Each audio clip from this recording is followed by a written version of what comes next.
Hey guys, and welcome back to another episode of Everquest Old School. And on this episode, we are fighting with my Paladin. Hold on, let me do lay of hands real quick. Didn't forget to use it this time. I think it's going to be like another 16, 18 hours before I can use that, but that's okay, I don't mind. It saved my life, so I'm good. So we are fighting over at the Orc Camp in Greater Faydark with my Paladin, who is level 7. One bubble in. Okay, and we just happen to get a lot of extra ads for some reason. Not sure why they're attacking her. She must have cast something down there that didn't quite take. Maybe, I don't know, targeted the wrong person or something along those lines. So, let's see, Coffee's about to die. Let's get it off with the guy.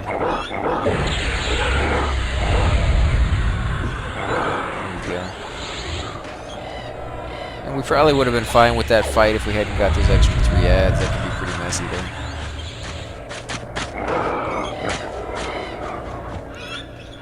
Go ahead and grab this guy.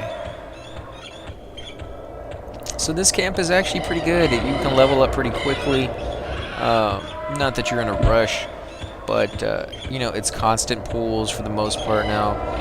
If you're not quite equipped to be here, if you don't have a decent tank and you're not a full group, then you could run into some issues because they do spawn pretty quick.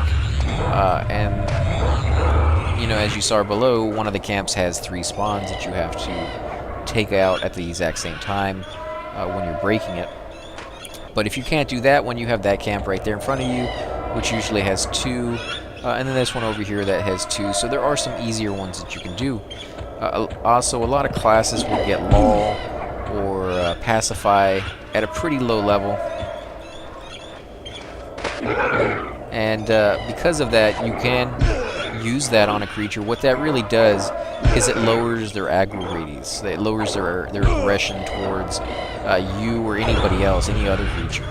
And so therefore, you can cast it on a group of 2 or 3, whether yours is an individual or group spell. And then when you run up there to pull one of the creatures, the other ones won't join in. The other ones won't attack you. They won't, you know, join the fight simply because you're there. Whereas before, they would have. So that will allow you to, you know, fight camps that are a little bit stronger in the sense of numbers. You know, if you're going to take on a camp that has 7 or 8 creatures sitting in there, then lull or pacify is a really good option to use. I think I missed my belt because I wasn't paying attention, so he just passed me over. But that's fine. I'm not here for the belts or the experience. I'm just here for the friendships. You know, meeting people and talking to them. I get a lot of that on my YouTube channel. If you guys ever want to comment and stuff like that, I appreciate that. I always love to hear from you guys and find out what you guys are enjoying watching, and if I'm making any mistakes, or if you guys would rather see one zone over another, or if you have any questions. A lot of people watch these videos because they're reliving it from the old days when they used to play a lot. And that's actually one of the reasons I got back into playing the game, because I had a max out cleric and a maxed out Shadow Knight, and I used to play this game quite a bit. I used to go to a lot of zones, and I have great memories of it. I have great memories of Lower Guck with all the craziness of the pulls from the light there, from the living side to the undead side. And I have crazy memories of Cornor's Castle and just the ungodly trains that come through that area with just such the constant flow. I mean, it just seemed to never stop. I remember one day I couldn't even get in. I had gotten an invite to go into a group in that zone, and the group was a little further in, and so they were safe from any trains that were off to the side, and they weren't in the path of any, you know, craziness. And every single time, I kid you not, for literally like 30 minutes to an hour, every single time I logged in on both sides, not just one side, because that's one of the few zones that you could go in on either side, and one side would be safe and the other one wouldn't, depending on where the train went.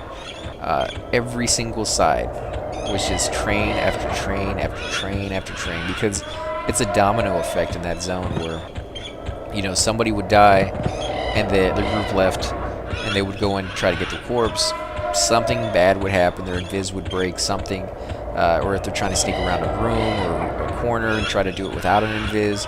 And so they would have, you know, a train that they would run back to the town, and then they would die before they got there, and they would have a second corpse to go back and get and try to drag to the entrance and then find a res. And when they did their train, somebody else would have died, so now they're going back to get a corpse, and it's just boom, at one thing after another, making this non-stop train that just never ended. And for some of you guys are thinking probably that it just sounds horrible, right? Just everybody's dying, everybody's losing this and that, and it's not stopping, and you can't even get in to get to your group. And yeah, at the time it was pretty aggravating, you know, it was pretty horrible to not be able to get into a zone of the train. You know, people were getting upset. But now that I look back on it, like, you know, a lot of things in life, you know, when it's actually happening to you, it's horrible. But then, you know, 20/20 hindsight, you look back and you're like, that was friggin' hilarious. That was fun. You know, that was just craziness that it would probably never happen again, or at least never to that extent, you know? And the whole time I played the game, I don't think it ever really happened that bad. You know, there would always be trains in that zone, yeah. But for an hour straight, no, I don't think I ever saw that again on that level. So when I look back, I have fond memories of that. I have fond memories of some of the worst corpse retrievals I ever had. Because those are the times that I would break down and be like, hey, man, I hate to bother you, you know. You know, we grouped together a couple times, so you know him a little bit, but it'd be like, I hate to bother you, but I would really, really love it if you could help me out here really quick. I died really far into the zone, and I've tried to get my course back several times. I just can't do it. I can't figure out how to get in there. I need a little bit of help. Do you mind, you know, giving me a few minutes if you can? You know, I'll donate some money, or whatever the case may be. And, you know, you start grouping with people you've never even met, who are just like, hey, you're having trouble with that, I hear, you know, I'll tag along and give you a hand. Let me run this back. This is kind of a difficult pool to go to. If you're not familiar with the area, you can get lost very easy in Greater Faydark. Not to mention that if you're not running faster than they are, you're going to get hit the whole way there, and these guys can hit pretty hard. I think they have breeze now, so we'll probably do pretty well. But yeah, I remember one in the, what was it called? The Tower of Frozen Shadows, when that came out in the expansion. Oh my god, that was pretty bad. I had a big fight with my girlfriend who was playing at the time, and I gated out in anger, and I was bound right outside the castle. So there's no oracles. So I was bound right outside the castle, and when I teleported out or gated out, I spawned out there, you know, or appeared out there, and there happened to be a roamer. I mean, what are the odds that there would be a roamer there waiting for me? And of course, as a cleric, you're not gonna win. You're not gonna be able to run fast enough either. You're gonna die. And so my only choice was to have a few seconds, because it was gonna kill me in about 4 seconds flat.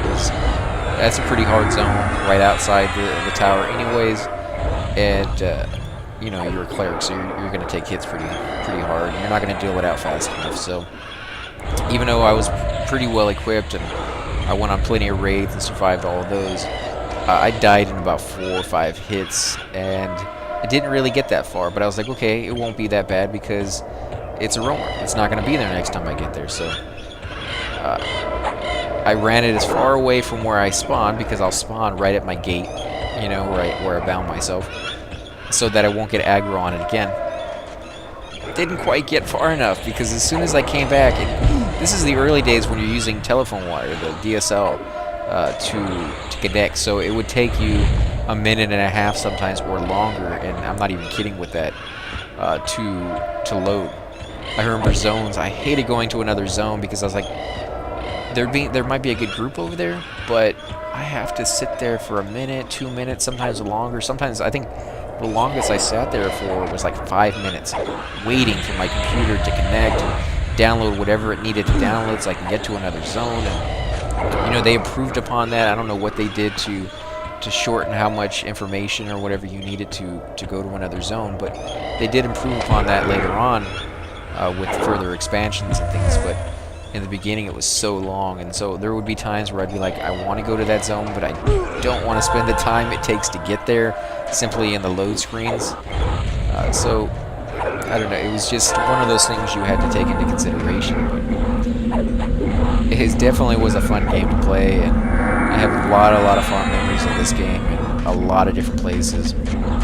So I think that's what, you know, some people are looking at when they come back. They're like, oh, okay, I remember this zone and I remember that zone. And I try to give people as much as that as possible. Just grouping. I mean, it doesn't even. I'm not even in a lot of these things explaining to you guys anything of importance. I'm not saying, okay, this is a named, and this is how you break his room, and this is where you go to get to the named, and okay, watch out for this and this and this. I've done that before, and I've shown you guys that in other videos. But the majority of the videos I make for this game are simply, here's my group, and we're just killing. This is one of the camps that if you've ever played, you're very, very familiar with. And we're just going to spend the night and play. And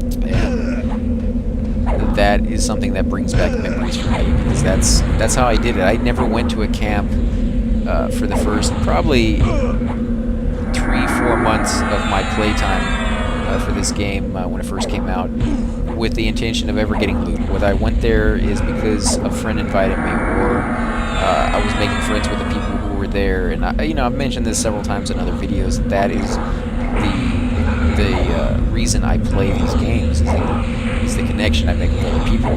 It's not because I don't have that connection in real life. I have a really large family, I have a lot of friends, and I get to talk to people all day if that's what I want to do. But there is something very desirable for me to meet new people. I'm just one of those people, like there's some people who want to be in front of the camera. There's some people, and I'm saying people way too many times, but there's some people out there who want to be behind the camera. They don't ever want to be in front of it. They don't like being taking pictures and stuff like that. There's so many different kinds in the world that, it takes all kinds to make a village, is what they used to say. But for me, I'm the kind that likes to make new friends. I'm the kind who likes to talk to new people, learn about their cultures, learn about what makes them tick. I was talking to one guy in the Netherlands, and he was telling me about the property values and how he just retired, and he's loving it. He was a cop at one time. Okay, I guess I'm up. He's still calling me Den for some reason. But he was like, yeah, he was a cop at one time, and now he's retired, and he's living on this little plot of land. He's building his own house.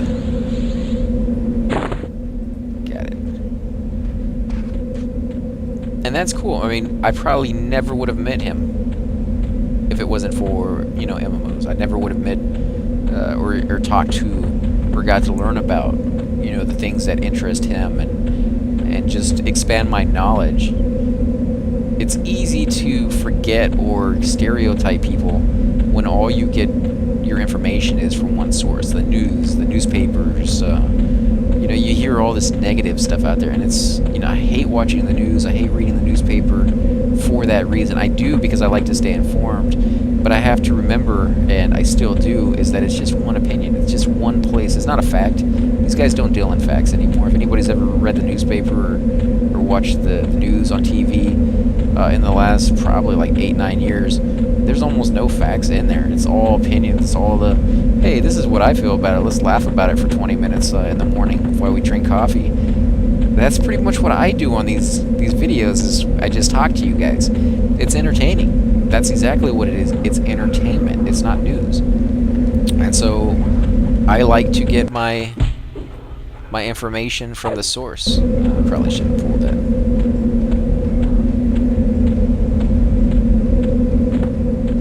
But I like to get my information from the source, from the actual people who are living it.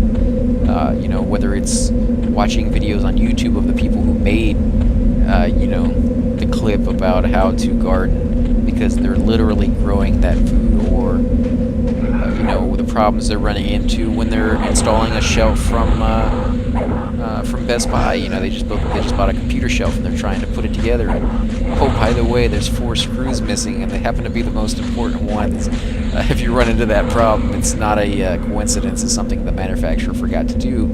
So when you buy that shelf, make sure you ask at the store for you know, the extra screws, so you don't have to come back. That's really good information to have, and it's right from the source, in my opinion, because it's from people who are living it up.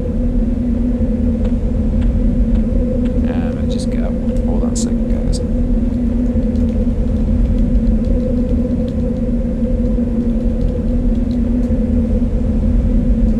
Because maybe he didn't see I got one, or maybe I snagged one before I should have.